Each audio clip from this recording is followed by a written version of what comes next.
Now, I'm delighted that we're going over to New York now, where we're going to carry on talking about the Diversity Delusion. That's the name of the book by a great writer. She writes for City Journal, Heather McDonald from New York. Welcome to Outsiders. Hello, Heather. How are you?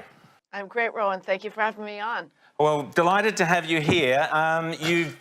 You're a very provocative writer and a very provocative speaker, which is exactly why we want to hear from you.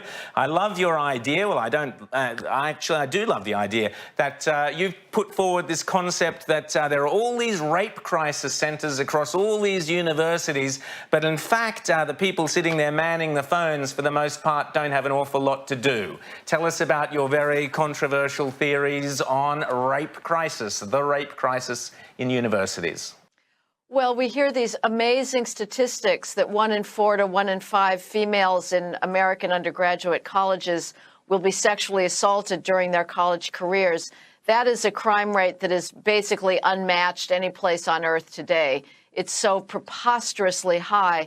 If that were the case, if we were living through this tsunami of sexual violence, you would have seen some major changes to college universities. You would have seen a stampede to create girls' schools, because no mother would knowingly send her daughter to a place where she would experience the second most violent crime that a female can experience short of murder at such high rates. None of that has happened. In fact, the stampede is the opposite. The stampede of girls to get into colleges, and especially highly selective colleges, grows more and more by the year. You have in Manhattan, where I am, highly educated mothers paying $200 an hour for tutoring to get their 3-year-old tots into the most elite pre-kindergarten schools, all in order to credentialize them 16 years down the line to get into Harvard and Yale. So this whole idea of a campus rape epidemic is completely false, and yet you have a growing bureaucracy dedicated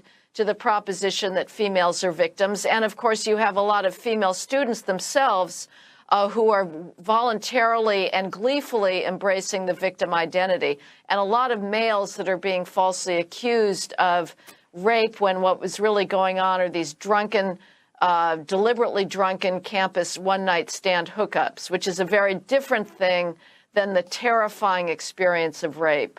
What do you think is behind this celebration of victimhood? What is behind women who are, it's not just women, it's a lot of groups who are desperate to identify as victims and see themselves as oppressed when they're free and privileged and very fortunate to be living where they're living at this time in the world? Well, I can describe the phenomenon with greater certainty than I can explain it. But it needs to be said again, Rita, we are now living with the cult of the victim. It is a ruthlessly competitive totem pole. One group after another is struggling to be the top dog victim. Right now, it's the trans category that occupies presumably what appears to be the trump card. Intersectionality is the concept to try and gin up as many victim cards points as you can to become top dog. Why this is going on is somewhat of a mystery. But what we see in Western countries is an extraordinarily hysterical self-flagellation where mainstream institutions would rather voluntarily accuse themselves of completely phantom racism and sexism than honestly address the reasons why there are not in every single institution proportional numbers of, say, underrepresented minorities in the United States. That means above all blacks and to a lesser extent Hispanics or females. And the reasons are, in many cases, behavioral choices, personal responsibility, academic skills, cognitive levels, and also preferences. And nobody wants to look honestly at those issues, and instead you have this bizarre situation in the United States where corporations and law firms say, yes, the reason we don't have proportional representation is because we are racist. It's a bizarre position for an institution to take. James? Yeah, I'm really interested, actually, though, in what's happening at the university level in the United States. And yes, there is this whole sort of phenomenon of wokeness, but it seems to me that there's also been bureaucratic incentives built into the system now to encourage universities to stop the presumption of innocence, to create these sorts of snowflakey environments where everybody is so in this pressure cooker of victimhood. I think Obama, when he was president, introduced changes to, I think it was Title IX around university funding. Can you walk us through what the federal government has done and where they are now in terms of incentivizing this kind of victim culture? And has that changed at all under Trump?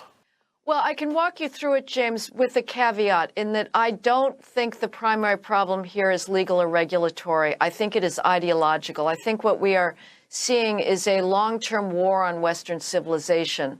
So I think you could remove all the Washington-based regulatory prods, and this thing would keep on going. It now has a momentum of its own, and it began before those legal prods. That having been said, there's no question that the Obama administration sent around an informal so-called guidance to colleges saying they did not want colleges to use any kind of cross-examination would not be permitted. If a male is accused of campus rape, he could not cross-examine his accuser. This is to throw out the most important truth-finding function that the Anglo-American jurisprudence has come up with. And the Obama administration also instructed colleges to use the very lowest standard of proof for findings of college rape, preponderance of evidence, which means 50%, 0.5. For every other offense, you could have a much higher standard. So the colleges, though, were very willingly going along with this. It's not as if they were saying, oh, my, we really want to protect these males against false rape charges. No, because the feminists have already taken over universities. So the Trump administration now, the education secretary, has withdrawn that guidance. She has introduced a proposed rule that would say there has to be some sort of cross-examination. It's not as if the accused himself gets to cross-examine his accuser. I think that's too much of a concession. I think that should be allowed. And you should use something, if you use a preponderance of evidence standard, you should use that across the board. Well, of course, the universities have all raised bloody murder about this. They're trying to tear down this rule. They want to go back to the status quo ante under President Obama, which again just proves that this is not something that has been shoved down their throats by an overweening left-wing deep state. It is in the DNA of colleges now to try to promote as much hatred, intergender hatred, interracial hatred, and above all, hatred towards the great sublimity that is Western civilization. Heather McDonald, thanks so much. Now, the subtitle of your book, so The Diversity Delusion, the subtitle is How Race and Gender Pandering Corrupt the Universities and Undermine Our Culture. So I suggest people go and look for that, buy that and read that. Thank you so much, Heather. Fantastic to talk to you, and hope to talk to you again, because I'd love to talk to you about Black Lives Matter as well, which you've written extensively on. We've run out of time, so thank you very, very much, and hope to see you again. Heather McDonald, thank you.